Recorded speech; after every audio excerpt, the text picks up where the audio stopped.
I've been thinking about doing this video for a couple of hours, and work's been keeping me pretty busy. But now it's unofficially lunchtime, and I'm gonna sit down and I'm gonna eat this awesome sandwich that my wife made me. I don't even know what it is, but like, look at it. It's beautiful. So, a couple of random thoughts that I want to hit you with while I sit here and eat lunch. The other day, I got a comment from somebody. It got caught in the spam filter, and the guy says, "You have 525 videos. Why do you bother if they're only getting like 3 views?" Allow me to respond to that, which I hope will be for the very last time. Oh, this is spicy. Go ahead, baby. I do not have 525 videos here. My daily vlog today, I think, would be 527. And if you multiply that times 2, that would be the amount that both Asia and I have both put up. Not counting extras, not counting live, such as this one. He asks, why do I do it?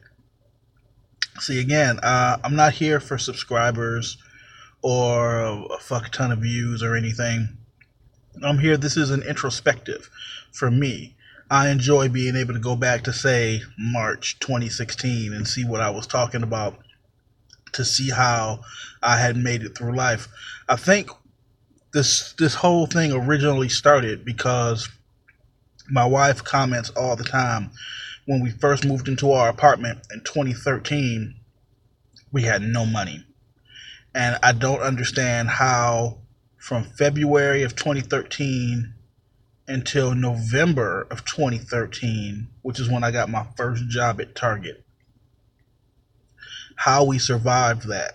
And then from there, I didn't go into DSP until February of 2014. So a whole year went by before I had a real full-time job. I don't know how we made it. I don't know. How did we get through it? We had ups and downs and trials and tribulations, but it's just all gone. I can't recall how it went. So this video series here will allow me to go back, take a look. It's good for me to see where I am versus where I'm going versus who I would like to be. I've been enjoying this video series. I really have. And I'll do it forever. Like, we have a Facebook fan page for it now. That's just so I can like do writing and blogs and stuff. I'll always be doing this in some capacity. I can't imagine giving this up. Now, as far as other random thoughts are concerned, we're up to 19 subscribers, which is the most we've ever had. See, here's this is funny to me. Last year, Asia and I decided we were going to do reaction videos because it seemed like such an easy way to get views. And come on, we're a funny bunch. It's like, it makes sense if we do reaction videos. And we did it, and the views were coming, but I didn't like the content personally. Nobody wants to watch me watch stuff, though our Let's Watch Power Rangers is really good. So I was not happy with the content at all. With this channel, this content is for me. Literally, I do all of this for me. I like to be able to go back and see what my wife was thinking, go back and see what I was thinking, go back and see what me and my son were doing. Like, this is a chronicle of our family. The fact that there are 19 subscribers, like, hey, thanks for subscribing. I'm not going to discourage you, but this is what your content's going to be like every time. I personally do at least one video a day every day. Asia has been slacking lately, but she hasn't been feeling well. There's been a lot going on in the house, so I kind of get it. On top of that, It looks like we do at least one live video together a week, which should probably be tomorrow. And I'm toying around with a gaming channel. Even if it's just for us, like I enjoy doing stuff with Asia. So we might have a gaming channel coming up. But this is the extent of our content. Us talking about our day, us talking about our lives, and introspective, as it were. Just a day-to-day guide on what's going on with us and why. Would I like it to get popular? Sure. Like, there are vlog channels out there, like Judy's Life or whatever, and they get like hundreds of thousands of views, and that's fine, but you don't really get anything from them. Like, it's just like, here's what we did today. Oh, we went to Target. We took back some drapes. And that's fine, but it doesn't tell me anything about the family. It doesn't tell me anything about them. This is all about me. So, and what's funny, and this will be a great segue, what's funny is I found that the best way to get along in life, hey, there's somebody watching. The best way to get along in life is to not care so much about what other people think. I found that in my youth, I was damn near paralyzed by the idea that I was letting somebody down, or that I wasn't living up to an expectation, or that I could be more, or that I could be doing more, and I just wasn't. That's not a motivator. It's paralyzing. I found myself like, wow, what should I do? My sister and I took very different paths when it came to that. My sister, excuse me, Asia, this is really good. My sister's route was, I'm going to be the best, and I'm going to prove to everyone that I am the best. So she went to the best elementary school. She went to the best middle school. She called what high school she was going to go to in middle school. From there, she went to college, and she was like, I'm going to be the very best, like no one ever was. My path for that was, I don't care. I'll get by. I'll do what I got to do to get by. And here I am now, grown man. I am 42 years old. I'm happily married, wonderful wife, good son, decent job, despite the fact that layoffs are coming up. I mean, nothing I can do about that. And personally, a layoff would be nice. I would love to take 2 months and just kick it with my family. I really would. But I just stopped caring what other people thought of me, and I just did things for me. And as heartbreaking as it is, and I say this in all honesty, and it's for me, and if this offends my sister, if one day she stumbles upon this and it upsets her, I'm sorry that the truth bothers you, it must really get under her skin that her life is mediocre. And look, don't get me wrong, there's nothing wrong with life. She's got a smart little girl. She's a school teacher now. Like, financially, she's doing okay. But it's just from the perspective of, I'm going to be the best in elementary school, in middle school, in high school, and even in college. She was like, I'm going to be the best. I'm going to be doing this. I'm going to be doing that. You would think that she'd have like a 6-figure a year salary by now. That she'd be happily married with a house and a second house and 2 cars and a couple of kids, and more focused on the big business trip that's coming up.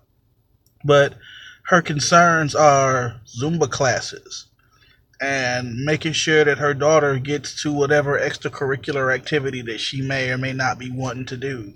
Like, and that's a fine life. I'm not disputing that. Like, if that were my life, I mean, minus the Zumba, I'd be fine with it.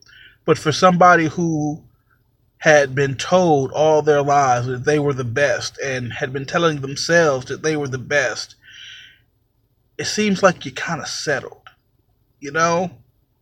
Me, this is all I ever wanted in life. Welcome to the American dream, ladies and gentlemen. I am living the life. I am married to the first woman who I can honestly say I was in love with. Like, I loved a lot of people. I thought I was in love with some people. I wanted to be in love with some people. But this is the first woman whom I've never had to ask. I am in love with this woman. She completes me on levels I didn't know needed to be completed. I love that woman.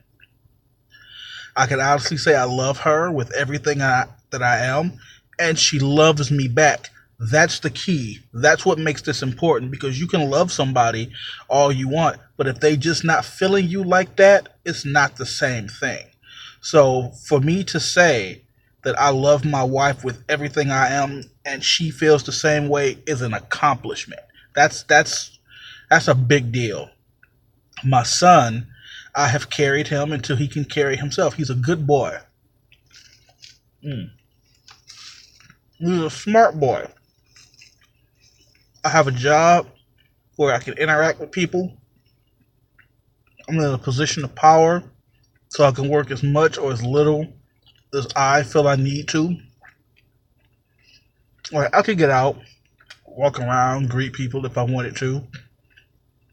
Or I could sit here in my truck and listen to my radio, and I hope that somebody calls me for something. So today's been particularly crazy. I've been running around. This is really the first time I've sat down. But it's fine. And again, just because they're going to be laying off soon doesn't mean anything to me. I haven't done anything wrong. I'm not fired. I'll be happy to collect unemployment for a little while. Just sit on my butt, be with my wife. That's important to me, you know? Family is that's like absolutely everything to me. And I'm sure that stems from when I was a kid. Like, don't get me wrong, my father loved me. I know he did, and he did his best. But after a certain age, we just stopped hugging. You know, it became firm handshakes, and then those were far and few between. There wasn't the affection that I was craving as a child, which is why I'm proud to say that my son is 20 years old now, closer to 21. He will hug me 3 or 4 times a day. There's nothing for him to give me a kiss on my cheek and tell me he loves me. He texts me often and be like, "Hey man, you are loved. Hey dad, I love you." And it's like, that's awesome to me. That I don't want to sound like I'm throwing shade at my sister, because I'm not. But I think that's the difference between me and my son and her daughter. And maybe it's unfair to judge, but I'll spell it out and you can draw your own conclusions. I forced my son to grow up sooner than he needed to, and that's my fault. You know, life was complicated for us. We had a lot of things that were going on. We were homeless. You know, we dealt with a lot, and my son had to grow up very quickly. But I never bogged him down with things that he didn't want to do. But when I needed him to step up, he would step up. You know, like, we don't talk about this very often, but in 2015, when I had a police officer walk into my job and haul me out in handcuffs and take me to jail for the most minor of things, it was my son who stepped up. Like, my wife wanted to be one of those, you know, ride or die chicks and sit outside the jail all night waiting for me. And my son said, no, that's not what he would want. You know that's not what he would want. Let's go home. And he knows when to step up and do what he has to do. And, oh, excuse me. And I love him for that. He's such a good boy. The difference between him and, say, my sister's daughter is that my son has a fuck ton of street smarts. You know, like, he's had some real life experiences that have forced him to become a man and do things and step up. My niece, not so much. Like, she was in the Girl Scouts or a Brownie troop, or she runs track with my sister sometimes, and, you know, she likes arts and crafts, and that's fine. There's nothing wrong with that. That's a fine childhood. But it's 2017 and the girl is like almost 14 years old. She gonna get to high school and it's gonna be a rude awakening for her. Suddenly the Barbie shoes that she really likes aren't gonna cut it anymore. And she's not gonna know what to do with that. Like she's gonna go to high school and some boy is gonna be like, "Hey, you're really pretty," and she's gonna be like, "Oh wow, that's what my mom used to tell me. That's what my dad tells me. That's what everybody's been telling me, and you seem to be the only one on board with that I'm a princess. So I guess we go together." And she's gonna find herself ill prepared to deal with the world. I think. Not that at 14 years old you should be, but steps should be taken. Groundwork should get laid on. Wow, you didn't see my hand moving. I was kind of like that. You have to lay the groundwork so that she'll be ready for that. And my sister's not doing that. She's preparing her to be really good at track, but I doubt she's going to go to school on a track scholarship or anything. I just feel as though my sister is not preparing her for the real world very well. Meanwhile, my son at 20 years old, despite the fact, and I'm not embarrassed by it at all because I did it too. I dropped out of high school when I was younger. I went back later, got my GED, and went to college, 4.0, associate's degree in communications, blah, blah. But my son dropped out of school because he wasn't learning anything. It just wasn't for him. But now he's got this great profession under his belt. He's got his first client wrapped up. He's legit professional in making money from something he enjoys doing. That's a win to me. Like, talk about ready for the real world. Like, congratulations, you did it. I think my sister and I's parenting styles are just too radically different. Like, and it's not fair to say, because at this point, and we've had this talk, that the father-son dynamic in my house it kind of melted away. There's more of this level of respect amongst peers in our home. My son is a man. My son is a grown man. I don't tell Kari what to do no more than he tells me what to do. But I will say, "Hey man, can you run this trash?" And he'll be like, "Yeah, no problem." You want to get on that boat? Hey, come on in, dude. Like, it took my son and I a very long time to get there. Like, especially when I first married Asia, because he was anti-Asia for a while. But after a while, the father-son dynamic just kind of slipped away. And if I had to put a label on it now in 2017, Kari is he's the brother that I always wanted. He knows how to keep me straight and level. He knows what to say, when to say it. Like, if I need to get shot down for a dumb idea, he'd be like, "Hey, that's stupid. No, stop it." But when I need to be comforted, or I don't want to say coddled, but he understands when it's time to be serious. "Hey, dude, I need you to do this." But he also knows when to be lighthearted. And it's such a difficult balance to find. And I don't think that that's a balance my sister will ever find, because she prides herself too much on being the one in charge. Like, she has to be the one. "I make it go. I'm doing it. Look at me. I'm doing it. I'm professional. I'm successful. Look at me." And it's like, that's just not how we do it in my house. I say this as many times as I can. My home is very Starfleet oriented. There are ranks. Everybody knows what everybody... You know what? I've never done... Let me explain how that works. Because I've never done that. And, I'm going to sit here for as long as I can sit here, or if they call me or something. This is how that works. I am the captain of my ship. Everything goes through me. I am not accustomed to my orders being questioned. I'm accustomed to, I say it, when I get home, it's done. Or if I get home and I notice something is out of place, I mention it and it's done. That's just how it works. Like, there's no disputes, no debates. No one's going to be like, "Oh, well, I don't know. Maybe we shouldn't." No. The captain said it. That's what's up. My son, who was my first officer, we call him number one. Actually, that comes from a long time ago when he was a little kid and he would watch Star Trek with me. He didn't understand what that meant. But the captain would be like, number one, you're with me. And then they would walk off together. So whenever I had to go somewhere, I would walk to the door and I go, number one. And he would perk up. I was like, you're with me. And he'd get so excited and he'd put on his shoes and he'd come running out the door with me. So that's what that's from. But Kari is my first officer. In the event something were to happen to me, I'm incapacitated for any reason, Kari steps up. Kari's in charge. Kari's the man you would go to.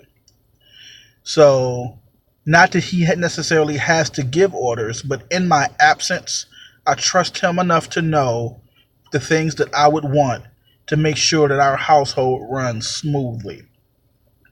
Then you have Asia, who by definition is the doctor. Her rank is commander. Her rank is equivalent to Kari's, but she's the doctor. So the doctor has much more pressing things to attend to. She makes sure that we eat well. That's why I'm eating a healthy sandwich and not McDonald's. She makes sure that everything in the ship runs smoothly. And she also has the power to veto. So if I decide that there's something I want to do, regardless of how firm I am on that, she can say, as the doctor, I feel as though this goes against protocol, or this is not what's in your best interest or in the best interest of the entire ship. No. And you listen, because that's her job. Like, all the rules are clearly spelled out. Like, it's all there. Like, I will listen to Asia when she puts her foot down, but she also knows when to put her foot down. You know, we have a really nice balance and everybody's working towards the same goal. Let's keep the house in order. Let's make sure that the ship is running. Let's make sure that everybody has enough of everything that they need. And it works for us.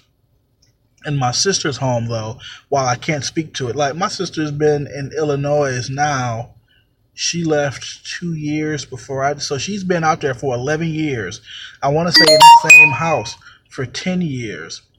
And I don't think, nope, I haven't. I've never been out there to visit her. Not once, not ever. So I can't really speak to how things run in her house, but I can guarantee you that it's not like Starfleet operations. I guarantee you there's some sort of chaos.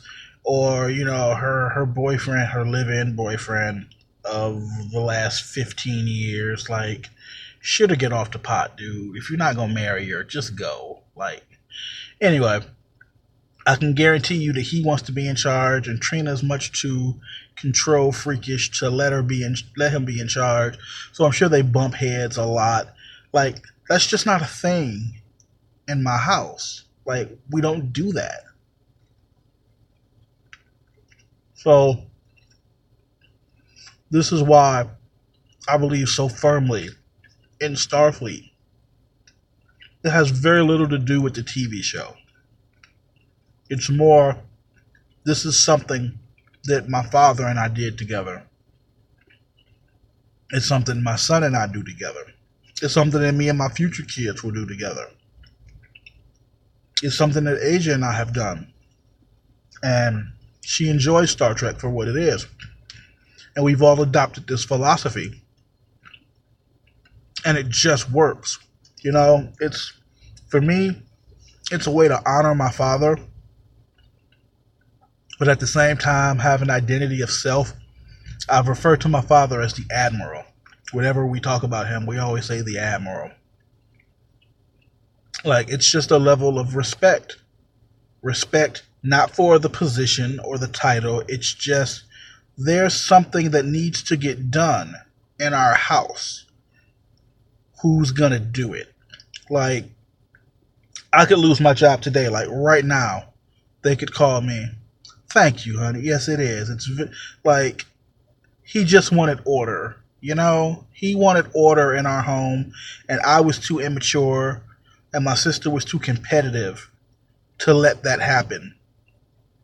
So now I have a perfect balance in my house. Like, so let's say they call me on the radio right now. They're like, hey, guess what, Harris? We're laying people off today. It's your last day. go home. I would go down to the unemployment office, not file for unemployment. But if that wasn't enough, if we needed more, my son would step up or my wife would step up because they know not having extra money coming into the house means bills aren't getting paid. The internet goes down. The phones get shut off. We can't watch TV. Like, we can't keep the food cold. We can't shower. More importantly, we don't have anywhere to live. Like, we all realize the importance of why we need to be here together. Separately, I could do it. If Kari moved out right now, I could do it and be fine. If Asia left and it was just me and Kari, we'd be just fine. If Asia and Kari went off together and it was like, hey, we're gonna start our own thing, I'd be lonely, but financially, I'd be fine. But together, we are something special. And that's what makes us work, because we're not concerned about what's in it for me. We're like, how does this benefit everybody? And as I talk about this, it's important that a firm grasp of the concept, it's to include anybody into this circle. That's a big deal. Like, it started as a thing to honor my father, and I found that it keeps order and establishes everything in the house. So to include somebody in that, it's like, hey, welcome to our little world where we do things a little differently, but they work. So as there's one person watching, and I'm going to assume it's still you, Vanessa, understand that when we came to you and said, we want you in Starfleet, it meant a lot. Now, I don't call you up and bark orders at you.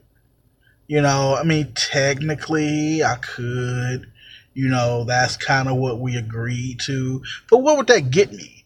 It's like me coming at you and giving you an order with it's like it doesn't better anything. It doesn't do anything for me. It doesn't do anything for you. I can voice my opinion and hopefully you'll take it. I know we have a difference of opinion when it comes to a couple of things, but at the end of the day, I'm your captain. And I wouldn't just tell you no.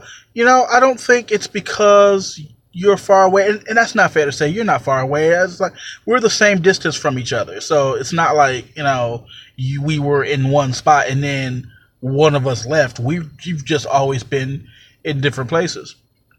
If you were here, let's play that game. If you were here, aw, you're so sweet. If you were here, if we lived in the same home, you would have a function to perform. I'm not sure what that function would be, but we would find something for you. And there would always be, hey, here's what's going on. Here's what the house needs. What's best for the entire crew. So for me to bark orders at you, it's like you live in a completely different time zone, in a completely different state, in a completely different city. Things are just different. I can't hold you to the standards that we do here because you're there doing completely different things. Hey, pig sidebar. Wow, I still say pig sidebar. I don't think that that's what Zach understood. Now, I don't talk about Zach very often. Zach's the dude who, was that last year? Or was it 2 years ago? It was July of 2015 when Zach moved in, and he was Kari's best friend. And that to us is like, Kari vouches for you. You must be cool. Has it been? It just might be. I think it'll be 2 years in July. That's wow. Time's flying.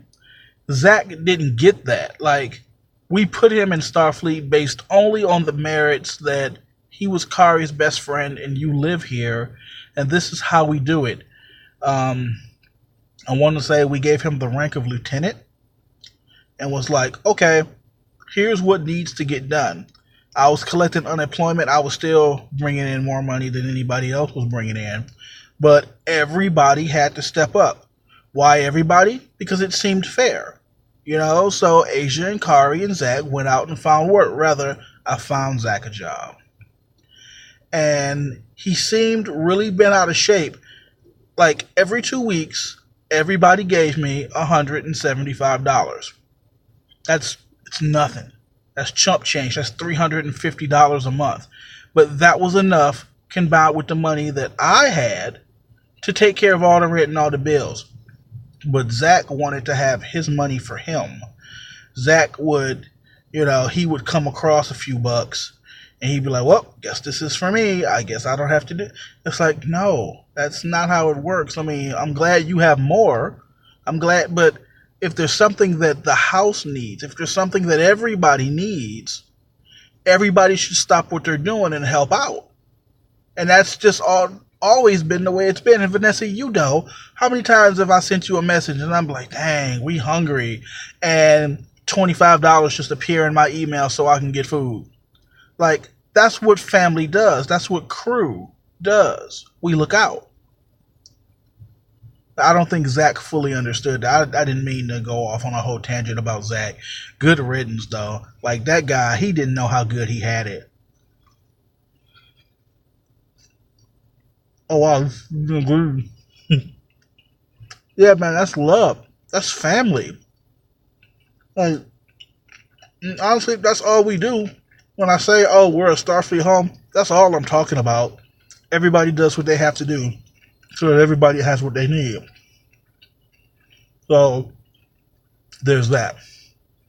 But my sister doesn't do that. My sister is real big on I'm in charge, and she don't know how to slow down. And she's always got to sing about the accomplishments of her child. Which, don't get me wrong, I'm the same way. You know, Kari's into computer coding now. And now he's a professional. Just got paid off his first gig. That's a big deal. But my sister's like, oh, hey, Rochelle, that's her name, by the way, my niece. She's like, Rochelle knows how to code websites too. Look at this great website that she made. And you go to it, and what it really is that it's a website that allows you to put flowers and hearts on the page and then say, welcome to Rochelle's page or something like that. And she can post pictures of her family or something. And she's like, look, Kari, Rochelle knows how to code websites too. And it's like, it's not the same thing at all. Like, and it sounds like this whole video is about me throwing shade at my sister. It's not. But she tries to amplify such mediocre accomplishments. Like, my daughter knows how to code websites. It's like, no, she went to a Flash site and she moved some stuff around that was already there. Like, you just customized something. Like, so what? Like, it's designed for like 6-year-old and up.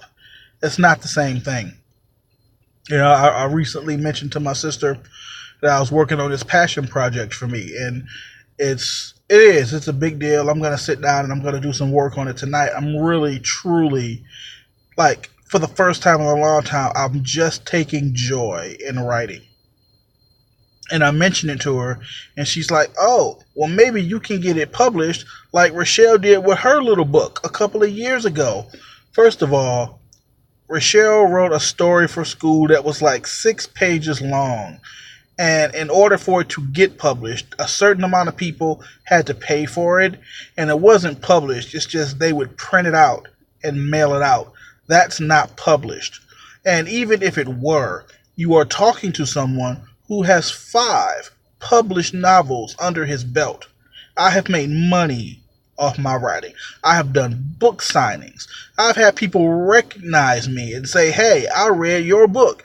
That really meant something to me. Like, how dare you try to compare your child wrote a 6-page book. Once upon a time there was a fairy. The fairy lived in a castle. Like, that's real cute. I've got full-blown novels under my belt. You know, I'll have you know, I was ranked number 27 on the all-time bestsellers list. 27. But but you get the point. Like I'm not like a big fancy writer, but it's clearly way more than something that some little girl did for her sixth grade writing project.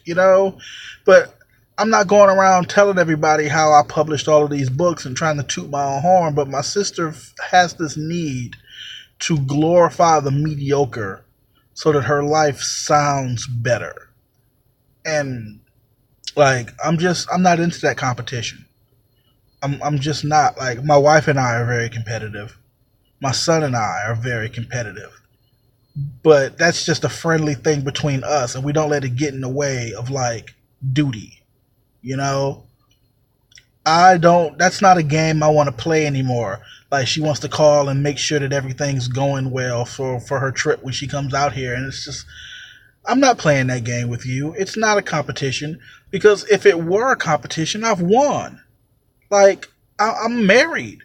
I have a family. I got a decent job. I'm a supervisor. Like, in a world where everybody that I've worked with in the past is cut down to as little as 5 hours a week and as much as 24 hours in a week, I'm still getting 48 hours a week because I'm a supervisor. You need me out here. That's job security. You know? I'm doing well. Things are fine. So for you to try to be enacting this competition with what you have is ridiculous. You've been with the same guy for 16 years and he won't marry you. He's got kids by another woman. He has made it very clear he has no interest in marrying you. And the second that girl turns 18, he'll probably be out. And he'll probably be done. So the best thing for you to do right now is get pregnant real quick again, and maybe you could keep him around for another 18 years. My wife wants to be here. My wife is happy where we are. I'm not trying to compete with you anymore. I don't hop out of bed and be like, yeah, I got to do this to make sure that I'm better than Trent. I don't care what you do in Illinois. Now, I wish you well. I wish you happiness. Like, I have so much happiness in my life. And I know there's more than enough to go around. I wish my sister happiness. I truly, truly do. But I don't think she's ever going to find it because she's too busy chasing the carrot on a stick to ever really realize what she really wants. And she's only 37 years old. I mean, it's not technically too late to start over. And it's like, I started my whole life over at 33, and like less than 10 years later, I'm exactly where I wanted to be in my life. Like, everybody says this. The American dream is you go to school, you go to college, you get the degree, you get married, you have babies. And that's fine. I mean, and that's a wonderful goal to attempt to attain. I just skipped a couple of steps. Like my sister, for example, she's a school teacher now. And I think she teaches preschool. She told me. I don't keep up. But she is drowning in student debt. Like, her student loans, and this was a couple of months ago, so it may have changed. Maybe my information's outdated. But at last report, her student debts were so large that they told her that if she pays the bare minimum every month on time, you can't be late. If you pay it on time every month for 10 years, then they would forgive the rest of your debt. The problem with that is that okay, radio. The problem with that is that her student debt minimum payment is the equivalent of her rent. So what you're saying is that you have to pay rent twice a month, every month, on time, without fail, for 10 years. For the next decade, you're going to be paying off this student loan. And then after 10 years, that's when the real money comes in? Come on, really? Like, I have no student debt. None. In fact, when I went to school, they paid me to go because I got financial aid. And at the end of that semester, they cut me a check for $1,300, and I was proud. Like, I don't want to downplay school. because I understand that it's important to have a degree. I know to have the piece of paper behind it. That was one of my failings as a kid. I figured I was smart. I didn't need a piece of paper to tell me I was smart. But come to find out, you need the piece of paper. You know, the world needs to know. They're not just going to take your word for it that you're smart. So yeah, you kind of need the piece of paper. But what you do with it is really up to you. Like my sister, I'm not even sure what degree she has. Like, if she had a bachelor's degree, I'm sure I would have heard about it by now. So she might just have a degree for teaching. I don't know the particulars. Can you just take a class to just teach? And when you get out, you just teach? I guess. But here's the sad part is that she's only a certified teacher in Illinois. If she were to try to go back to Michigan, she couldn't. If she wanted to come to California and teach, she couldn't. She can only teach in Illinois. So you're going to, for the next decade, you're going to be paying off a loan so that you can stay in the same crap city that you've always been in because you can't leave. Like, no, thank you. I don't need that sort of aggravation in my life. I've learned that I've been my own worst nightmare. My biggest competition has been me because I always worried about what was next. What should I do next? Is everything fine? Is everything taken care of? And I need to step back and go, everything's fine. My family is happy. My friends are happy. My life is good. And it wasn't always good. You know, if you watch the videos from last year, it was a struggle for us. Like, we were going through some things, and it's just, we got through it because we recognized that we needed to. I've been holding on to this little bite. We just knew what we needed to do, and we did it. My wife gives me all this credit that, oh, you take care of everything. But I wouldn't even have gotten to this point had it not been for my family. Yes, Vanessa, that counts you. For all the nights I was hungry and we had nothing. And you were always there. And I'd be like, oh, but I can't pay you back. Like, I don't care. Here you go. That's how you do it. That's how it's supposed to be done. Like, the other day, Asia's mom took Asia grocery shopping. We don't have a car. So it's just hard for us to get on like public transportation and buy groceries. And Asia ended up buying her mom, like $150 worth of groceries. Note that her mother works for the state, makes $33 plus an hour. That's not counting overtime. And she works part-time for Uber. So she got money. But this higher tax bracket, they take more. And she's going through a bad separation. So I guess they're garnishing for a car that her husband wrecked or it got repossessed or something. So they're dipping into her pocket quite a bit. And it leaves her in a bad way. So every month, Aisha says, hey, do you need any help? And she says, oh, no, Pooh, we're fine. Maybe just a little bit. And we always go, and she gets what she needs. And there's no sweat off our brow at all. It's just family needed something.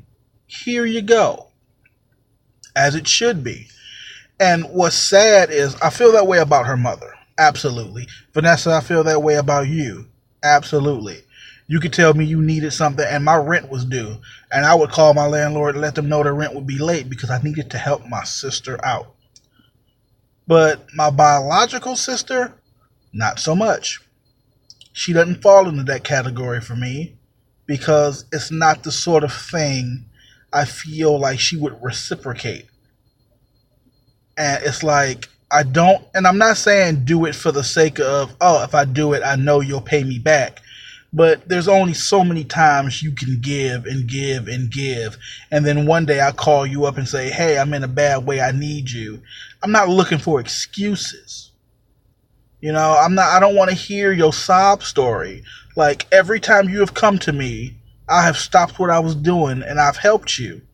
But now that I need something, it's, ooh, let me see. Ooh, you see I'm doing the next thing. Ooh, yeah. Like, no, I'm not interested. I'm not interested in that at all. Like, if I help you, help me. And it's like, it takes a lot for me to come to somebody and say I need help. So know that when I come to you, that was a last resort. Like, that's just not, it wasn't my first thing, I'll call Vanessa and she'll send me $100. That's never my first call. It's always like, what can I sell? What can I pawn? What can I do? What surveys can I fill out? Can I give blood? Can I donate plasma? Is there a focus group I can be a part of? Like, it's like, I will find things that are not asking for money.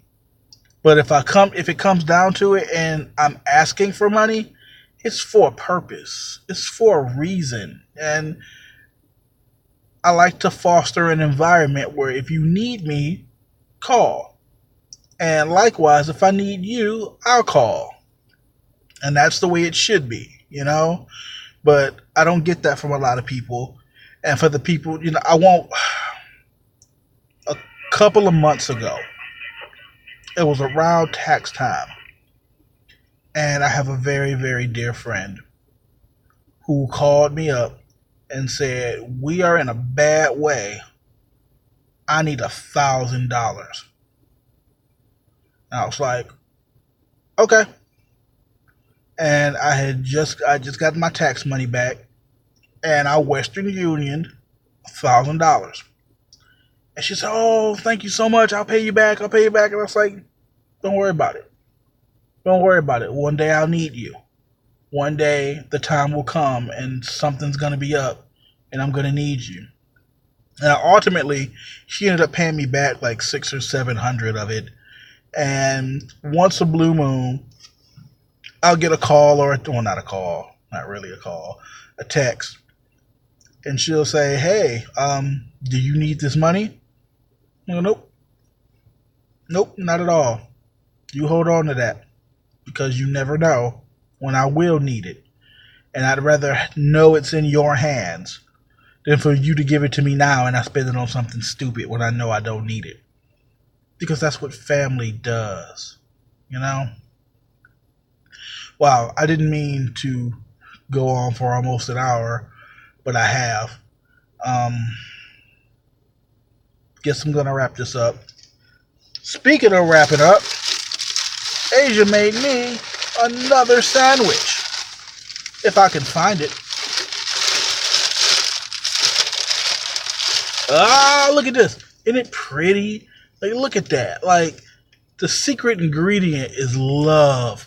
Like, look at the time she took. It's just like, it's so cute. Like, oh my God. And then she packed me like granola bars. And I got a banana. Like, ooh, I'm going to eat a sexy banana live on camera right now. Asia's going to be so proud that I put this whole banana in my mouth. I'm not going to do anything weird or creepy. Right? Yeah, it is. It's like a little care package. She understood that money was a little tight for me this week. So rather than me spend money on lunch, she was like, I'll make you lunch, honey. This is my banana. Oh, banana. Ooh. Banana and Pepsi. Like, what a combination. No, it didn't. Like, if I wanted it to get rated R, I promise you, it would have got nasty up in here. This is still very PG. This is just me eating some fruit. Now, if that does a little something for you, hey, I understand. Yeah. Like the way I bite that banana, baby. But yeah, wow, it's already 7 o'clock. It's so weird because I got here at 4, and as soon as I got on, they were like, hey, there's a camp over on the tracks, like an hour away from you. We need you to go take care of it. So I'm like trying to get through rush hour traffic to get over there. And I get there and I'm like, I don't see it. I'm going to go try to look from the other side. So I drove to a completely different station and I'm looking and I didn't see it. And they're like, yeah, they're gone. You can go. Like, really? Okay. So on my way back to my station now, which is where I am, this is where I'm supposed to be as I wait for stuff to go down, they called me for something else way down here. They're like, yeah, go make sure that this guy is off the property. It's like, it's going to take me like a half an hour to get there, right? There's like, yeah, just go check. So you go down there, and of course, no one's just like, I'm not going to commit some wrongdoings and then stay at the scene of the crime. Like, why would he still be there? But it's my job to go down there and check. So I went down there and checked. So I got to the station really about an hour ago. And I sat down, and instead of saying, this is my time to relax or this is my time to eat, I said, let me turn on my camera.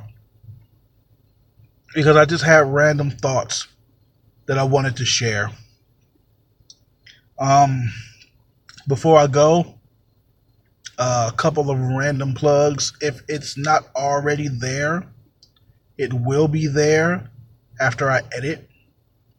I'm going to make sure that the link for our Facebook group page is located in the doobly-doo.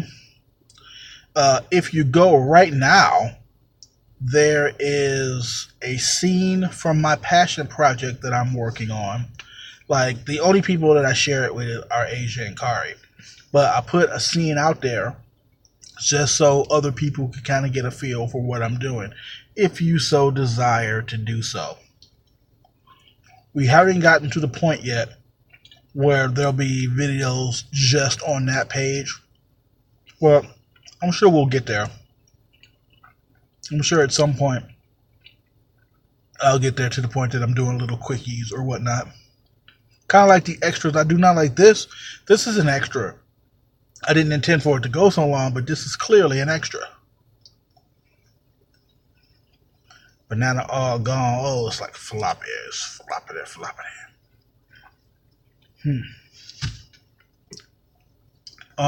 Tomorrow I'm off, so there will be a live video of some kind. As Asia and I, once again, like we do every week now, we chronicle the effects of edibles from start to finish. Like, you can physically see us eat the edible, and then you just get to see the effects take shape as we go from sane, level-headed, rational people to complete Fruit Loops. Complete Fruit Loops. It's amazing. Like, I've watched them, and they're hilarious. Like, I guess you kind of got to know us, but it'll be there. And I may or may not work on this whole gaming channel thing. Let's put a pin in that for right now. Let's see what's going to go on with these layoffs before I try to commit to something that's going to take a lot of time. That's the beauty of this channel, is that there's not a lot of prep work. If there's something I want to say, I turn on the camera and I say it. That's it. So I'm not going to commit myself to something that takes more when I can just do this. So hey, that's me in a nutshell. Ooh, banana went down wrong. Oh my God, that was rated R. Oh, I put that banana in my mouth wrong. But that's enough for me. I'm gonna go to the bathroom. That's what I'm gonna do. And I'm gonna come back and I'm gonna eat my beautiful sandwich. And Vanessa, if you are still around, feel free to text the brother, because I'm really just sitting here. At about 8 or 8:30, I'm going to sit down and give some real serious thought to my writing, because I try not to force that. I want it to be as good as Rochelle's little book, so I have to make sure that I take my time with that. But wow, I sound salty. I do. But that's it. I'm done. There'll probably be another video from me tonight. I mean, I still have to do my video for the day. So for the 3 people who showed up, one of you being Vanessa, thanks. Thanks for stopping by. This is my life. This is what we do. Isn't it odd that I've been here with you for almost 55 minutes and not one call on the radio for me? Not like, hey, Harris, we need you to do something. It's been a lot of me sitting here talking to you guys. But that's it. I'm done. I'm going to hit finish. We're out of here. Are you sure you want to cancel? Yes.